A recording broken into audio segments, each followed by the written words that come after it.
ജനക്കൂട്ടം അവനു ചുറ്റും ഇരിക്കുകയായിരുന്നു. അവർ പറഞ്ഞു, നിന്റെ അമ്മയും സഹോദരന്മാരും സഹോദരിമാരും നിന്നെ കാണാൻ പുറത്തു നിൽക്കുന്നു. മർക്കോസ് 3:32.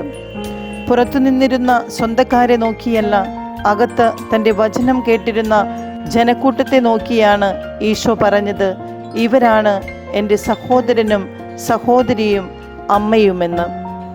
ഈശോ തൻ്റെ സ്വന്തപ്പെട്ടവരെ തള്ളി പറയുകയല്ല, മറിച്ച് വളരെ വലിയൊരു സത്യം നമ്മെ പഠിപ്പിക്കുകയായിരുന്നു.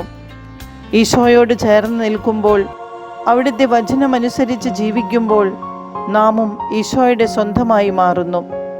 ഇന്ന് നമുക്ക് ചിന്തിക്കാം, ഞാൻ ഈശോയുടെ ജീവിതത്തിന് പുറത്താണോ അകത്താണോ?